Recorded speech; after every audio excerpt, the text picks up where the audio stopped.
Hi everyone, this is Erin with Erin Gabriella. How are you doing today? I wanted to come to you with another video. I'm going to try to upload much more consistently, but honestly, like the month of January just completely knocked me on my ass. I had just had like a million things going on. I still have a million things going on, but thankfully my day job is a little bit slower. It's not so ridiculously intense. I have to work crazy long hours, so I can put all my energy back into my videos and my business. I just feel like I have a million things going on because I have like a full-time job. I'm starting to launch this business. I'm studying for a certification that's related to my job and kind of related to my ultimate idea of the future, because I'd like to own multiple businesses, and the certification is kind of a stepping stone to that. At least that's kind of what my intuition is telling me, but I have no idea like really what that looks like. I just know that's really important for me to do. So I'm studying for that. And I feel like I had something else going on. Oh, and I have these videos as well, which takes hours to do. So I basically feel like I have 4 full-time jobs. But that's okay, because I mean, all of it is going to work out for my best and highest at the end of the day. So I have been guided to make a video about say yes to the dress. I never thought that this would be a topic of conversation that I would ever talk to anybody about, ever, like let alone make a video about it. But I'm being guided to, because it ties into, apparently, this is also the week of Valentine's Day. It's Feb 10th right now, so in about 4 days or so, it'll be Valentine's Day, and I'm sure that those of you who still care will definitely be really into that. Like, I've never been into Valentine's Day. I don't care about Valentine's Day. I don't think I've ever actually celebrated Valentine's Day, just because I'm like never in a relationship, which is funny why I'm being asked to talk about anything relating to relationships or marriage, because that is just something that I feel like I know nothing about. I've been pretty much single almost my entire life. I've only had one real boyfriend, and I don't even think that we were together the one Valentine's Day that we were dating, because I think we dated like a total of 2 years, like one long distance and one where we were together, and we were just never saw each other on Valentine's Day. So I just never celebrated it, not since I was a kid. And they made those like little paper hearts, and what do they call them? They call them Valentines. So yeah, whatever, it is what it is. If you care, that's great. I really don't, but this season of February, especially this week, relationship seems to be a really big theme. This past weekend was the supermoon in Leo. I am not an astrologer, so I can't really tell you what those energies are supposed to be doing, but I can tell you how they affected me, because they knocked me on my behind. I'm not the kind of person that gets a ton of ascension symptoms. So when I get them, that means the energies are hella strong. And I just felt really lethargic the whole weekend. I had a million things that I wanted to do. I had studying I wanted to do. I had, things I wanted to do for my business. And I just kind of ended up completely just sleeping through most of the weekend. And which is funny, because I just feel like I have so much going on. I feel like I can't rest, but maybe that was the reason why I was being asked to rest, and why my body was just kind of shut down, because you can only work so hard and so fast for so long before you just need a reprieve. And I've learned the hard way that burnout can be a very difficult thing to deal with. So I always do what I need to do to kind of avoid burnout in any way by taking breaks when my body and my spirit calls for me to just kind of relax and chill out. So I spent most of this weekend asleep. I did have an opportunity to go out and see the supermoon on Saturday night, and it was so stunningly gorgeous. Of course, because it's a supermoon, it's closer to the earth, so it looked much bigger.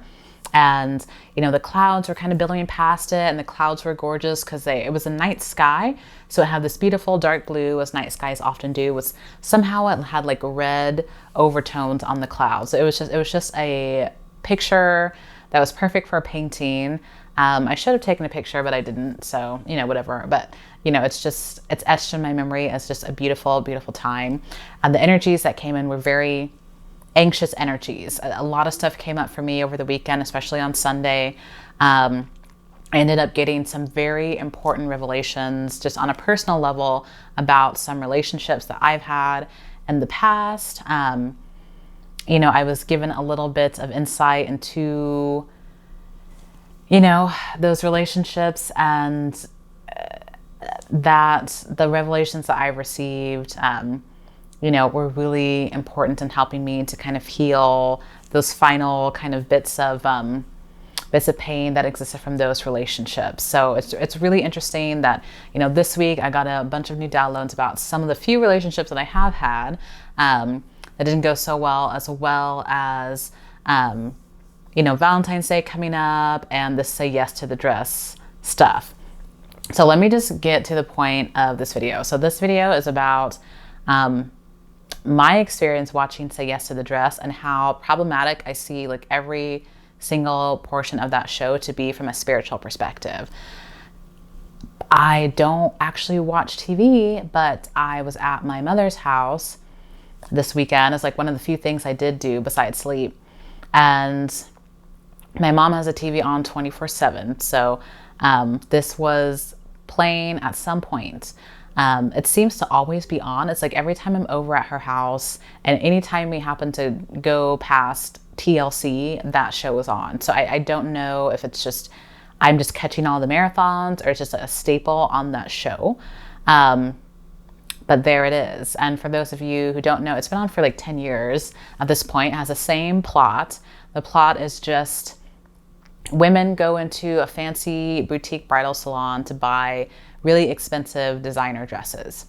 So the plots always range from, you know, bride can't afford dress, you know, bride has crazy people come with her and rip her dress apart on TV, or bride doesn't fit in dress for whatever reason. It either doesn't fit right, it's the wrong color, blah, blah, blah, blah, blah, and then like the drama that comes out of that. The most important thing that I wanted to point out to you about this show is how this show has a tendency to promote, I don't know if it promotes, but it does at least highlight the way that some of these women just allow their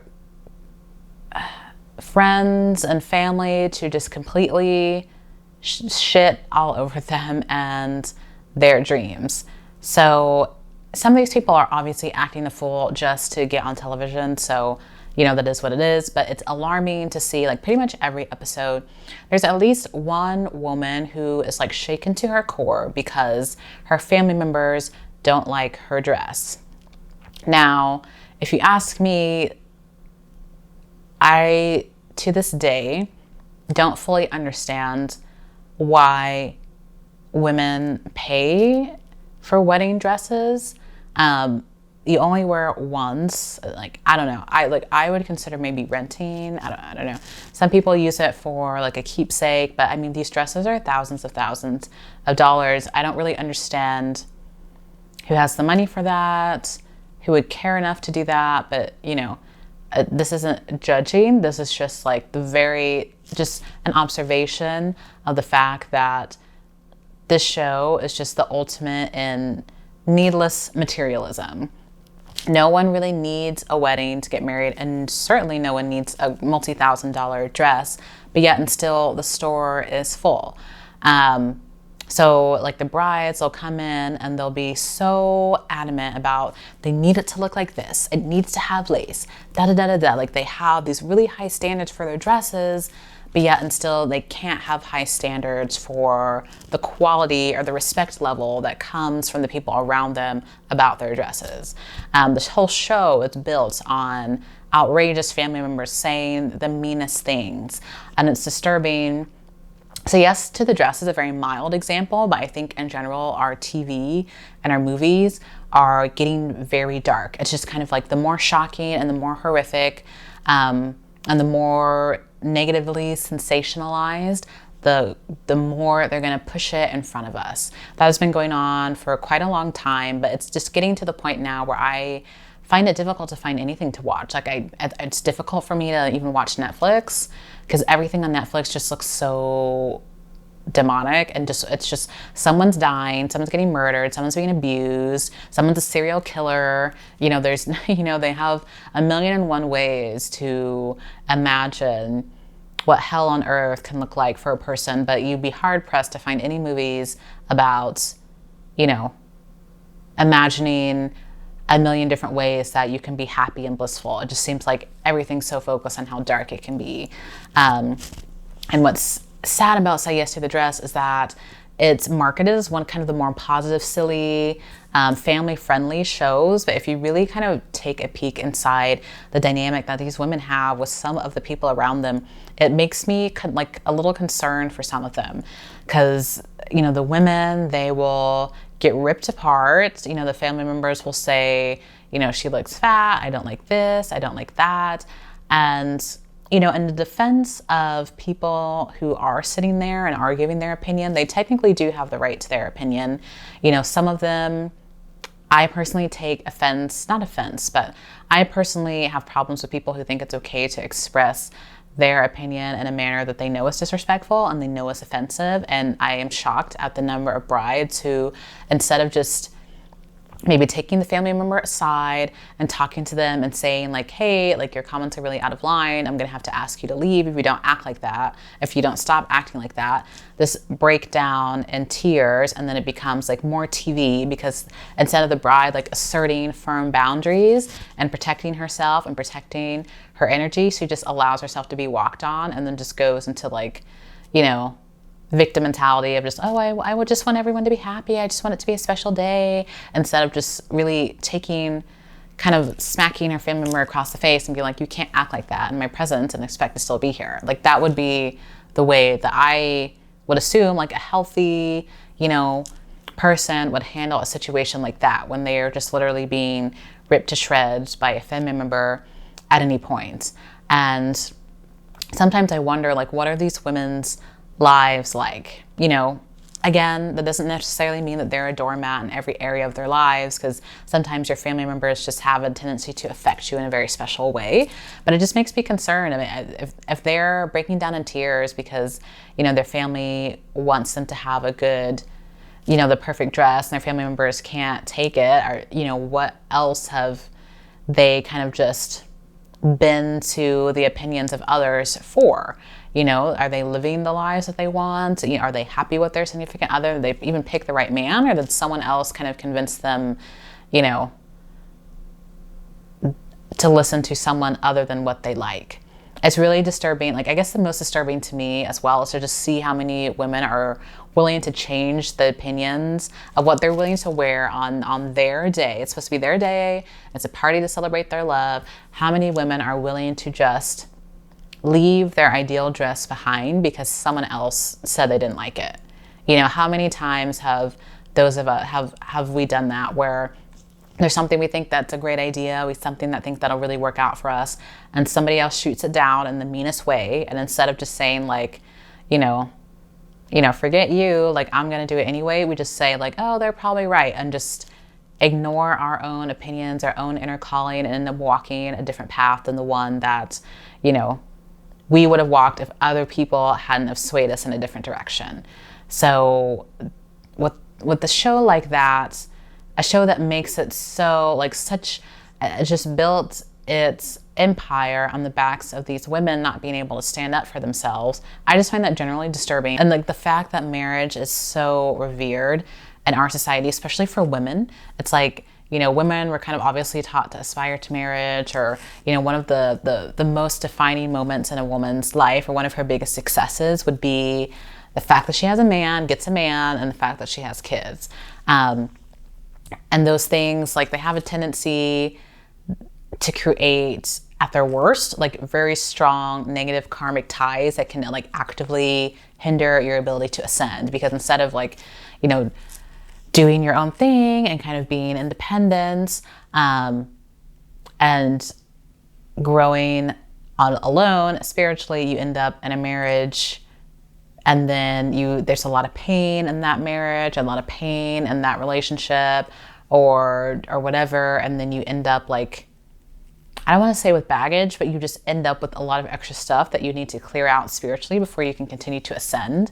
And for some people, that's their path. Like they signed up before they came into this earth, knowing that that was one of the things that they had to overcome. If that's the case, then great, you're on your life path. But there's some people who that's totally not their path at all. Like they were never meant to be married. They were never meant to have kids. And then they kind of end up in the situations because society is telling them again that they need to do it like this or they need to do it like that. And they end up just totally off path, racking up a bunch of karma that they don't need to be racking up and that we're never supposed to be racking up, that they then have to come back and deal with. So it's like they don't even get to move on. Like they just stay stuck, like repeating the same cycle over and over and over again until they figure it out. Which is basically like what the reincarnation cycle is all about. But like ultimately our goal is to get out of that. It's like you want to escape the trap. You don't want to be on a hamster wheel over and over and over again.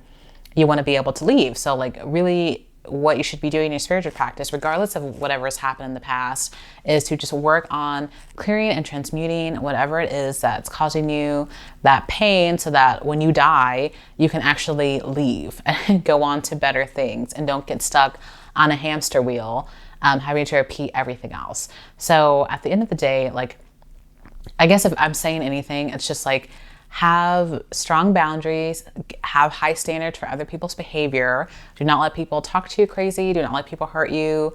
And also just make sure that whatever pain that you may have experienced in your life, to start today, just doing your spiritual work to clear that out.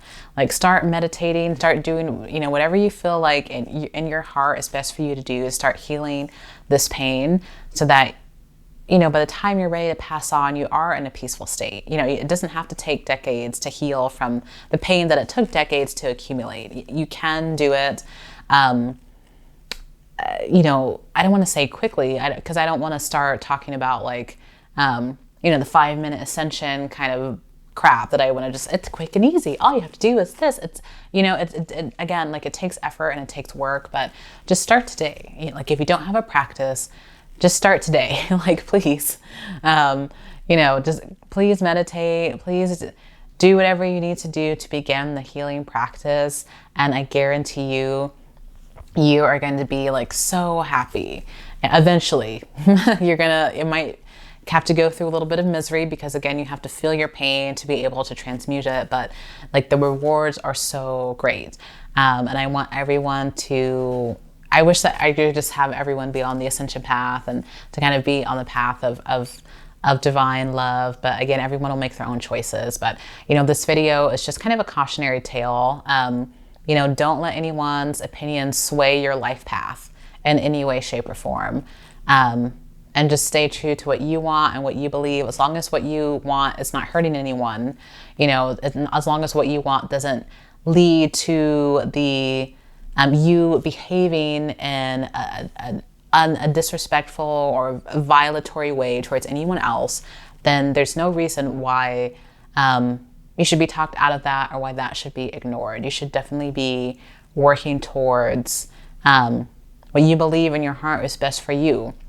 Doesn't mean it's going to be easy. Again, like sometimes it's definitely holding on to your truth can be one of the toughest things in this world. That is done on purpose because, if you hold on to your truth above and beyond everything, you will ascend and you will escape the matrix, and the matrix doesn't want you to do that. So it has kind of checks in place to try to prevent that. But just keep pushing, just keep doing what you can, and you will eventually make it.